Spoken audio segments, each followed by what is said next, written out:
Hey, Stephen Young here doing the Junkyard Crawl in Burniston, Massachusetts at Burniston Auto Wrecking with something you don't see very often anymore. Whether that's good or bad, you choose. This is a 1980 Buick Skyhawk. These were made between 1975 and 1980, and this again is a final year edition of the Skyhawk. Now the Skyhawk, of course, grew out of the Chevy Monza, which was the HS platform, which is to say it was a Vega with growth hormones. The special H is what GM called these things initially. And people call these things H bodies for the most part. But there was the Chevy Monza, there was also the Pontiac Sunbird, there was the Oldsmobile Starfire, and the Buick Skyhawk as seen here. Now the crazy thing is, the Skyhawk and the Starfire were the only two that only came as a hatchback.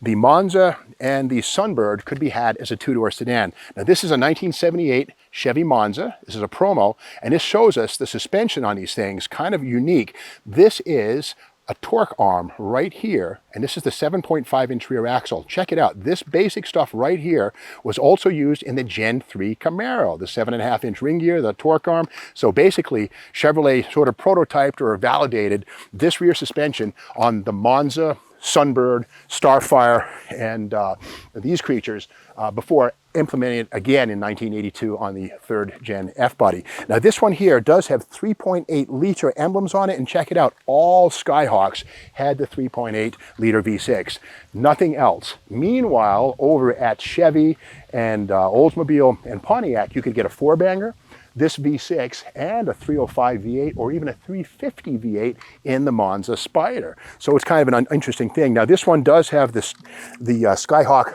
styled steel wheels. Notice the 4 lugs, and that was sort of a remnant or a hangover of the Chevy Vega Origins. Now you got to remember, these are 13-inch rims, and the Skyhawk was a fuel economy special. It wasn't front wheel drive. It was kind of an old school approach at a smaller, more fuel efficient car. Now this one does have 1979 and 80 style single headlights, but in 75, 76, 77, all of these HS cars had quad headlamps. And in 1975, when these things debuted, we can see it right here, it was actually very much groundbreaking to have quad headlights. In 75, that was cutting edge stuff. And again, you'd see it on all Skyhawks except for the final 2 years, 79 and 80. Now under the hood of this one is something, well, again, all of these had V6s, and here it is. Now this V6 has a little bit of a story, so I'm going to ask you to indulge me for a moment here. This is a book here written by John Norby. This is Buick Post-War Years, and in here is the story of how this V6 engine came to be, how Jeep owned it for a while, and then how GM bought it back. Let's see, it's right in this area right here. Basically, it says here that at the end of the 1967 model run, the V6 disappeared from the Buick lineup, and the whole engine manufacturing line was sold to Kaiser Jeep Corporation in Toledo, Ohio. That's right, after 1967, the V6, which was a 199, a 231, was used in Buick vehicles and certain Pontiacs as well. General Motors says, we don't need this anymore, let's get rid of it. So they sold it to Jeep, which used it in CJs and a variety of other vehicles. In fact, CJs with these V6s are animals, little 225 cubic inch jobs. And but again, as we get into 1971-72, well, let's continue the story here. It says here that in short order, the Jeep CJ5 and the new Jeepster became available with V6 power, courtesy of Buick. Towards the end of 1969, American Motors acquired control of Kaiser Jeep. The former Buick engine was a serious rival to the American Motors engines, like their inline 232 and 258. And the parent corporation, American Motors, gradually curtailed V6 production until it ceased altogether at the beginning of 1972. So that means that Kaiser Jeep put the Buick V6 tooling into storage, into hibernation. Well, in the early 70s, we all know that OPEC happened, fuel economy became a big deal. Buick was caught without a small engine. What to do? Well, here's what they did.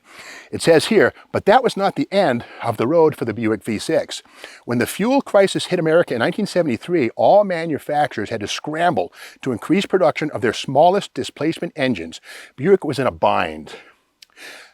There was just nothing smaller than 350 cubic inches being built at Buick. Fortunately, Phil Bowser, a Buick employee, who had been named chief engineer of Buick in 1968, remembered the V6. He was on a vacation in Florida when it hit him, and he immediately walked back from the golf course to the clubhouse and called Studeker, who was a Buick engineer. Buick quickly bought some old V6s from junkyards and installed them in Skylarks for evaluation. Yes, Buick bought junked V6s from junkyards to try them out because they didn't have any of their own. We'll get to how they fixed that.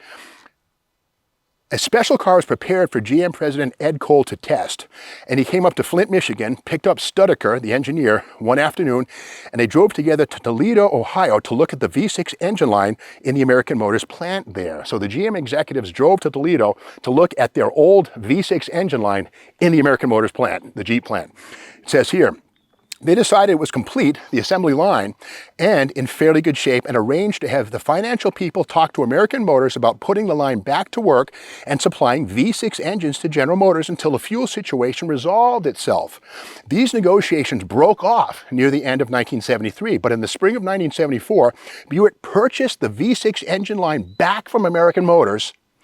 In the summer of '74, the entire engine line was shipped back to Flint from Toledo, Ohio, Flint, Michigan, and reinstalled exactly where it had been without a snag. And so that's how Buick designed this V6, sold it, got rid of it, didn't think they'd need it ever again, but it came back and it saved their bacon. Now here's the thing, this engine originally as a 199 and a 225 was an odd fire engine. What's that mean? Well, here's the picture here of the odd firing cycle, this left-hand picture here. That meant it was kind of a lumpy, buzzy engine. Well, for 1977, Buick redesigned it to have even firing pulses, which required a kind of an unusual crankshaft. We see it right here. The crank journals, or the main journals, the rod journals are split. Weird, but that smoothed it out. But for the first couple of years, all of these 231s were odd fire engines, but they made them even fires, and by this point in time, the remedy was on. So that's the story of how the wayward V6 left and came back. So here it is here. Now this is the same engine, by the way, the same family that made the Buick Grand National a rock star in the 1980s with a turbocharger.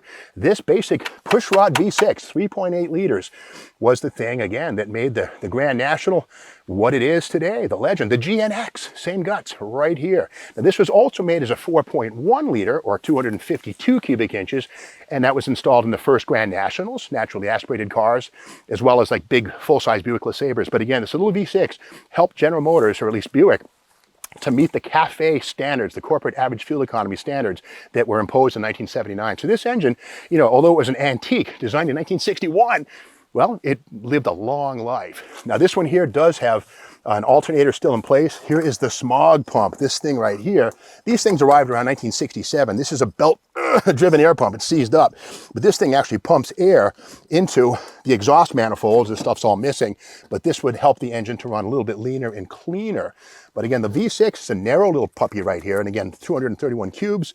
This made 110 horsepower. Not a lot, but it did the job. But keep in mind, this engine was available in Monza and also in Starfire and in the Sunbird. But in Buick Skyhawks, this is the only engine ever used. So Buick never had a four-banger.